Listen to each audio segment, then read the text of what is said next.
Eli was just an ordinary high school boy. He didn't like talking to people much. That day after school, he came home and heard strange music playing from his room. When he opened the door, a curvy woman appeared before his eyes. Her name was Lena, the younger sister of Eli's only close friend. Fuming, Eli demanded to know why she kept sneaking into his room all the time. But Lena wasn't the least bit scared of him. She casually tossed her underwear and socks around and teased him, saying, "You should be happy to see me." Eli wasn't falling for her tricks. He told her to hand over the spare key to his house. Instead, she flopped down on his bed, hid the key somewhere very close to her body, and giggled, "Don't you dare sniff it after I leave." Eli was at his wit's end. He couldn't figure out how the spare key he'd given his best friend always ended up in her hands. Lena pouted and said, "Your friend's sister is basically your sister, too. You can't treat me like this." Eli had no idea how to deal with her. Hearing that, Lena flashed a smug grin of victory. The next day after school, a classmate told Eli someone was waiting for him outside, and sure enough, it was her again. She said sweetly, "Didn't we agree to walk home together yesterday?"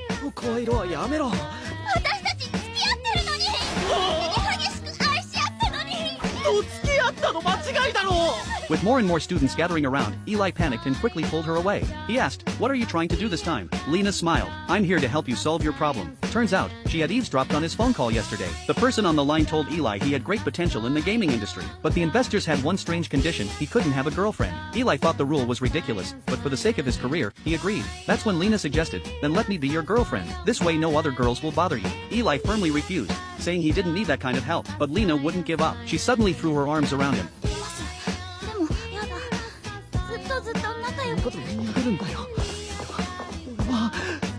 なんちゃって Flustered and conflicted, Eli felt completely played. He wanted to teach her a lesson. That evening, his uncle invited him out for dinner. After ordering, his uncle said one more person was on the way. Eli excused himself to use the restroom, but didn't notice the sign on the door. It was the women's bathroom. When he opened the door, a girl was standing right there. Back at the table, his uncle explained that she was Mia, his childhood friend's daughter. He wanted Mia to transfer to Eli's school and asked the two of them to pretend to be dating, so they could look after each other. Since Mia was known to have a difficult personality, Eli reluctantly agreed. Mia, too, couldn't go against her father's wishes. Though clearly unwilling, she agreed as well. When Eli reached out to shake her hand in goodwill, Mia coldly brushed him off. "I'm not giving my fake boyfriend any special treatment," she said flatly. Hearing that, Eli could only imagine the painful days of being tormented by two impossible girls ahead of him.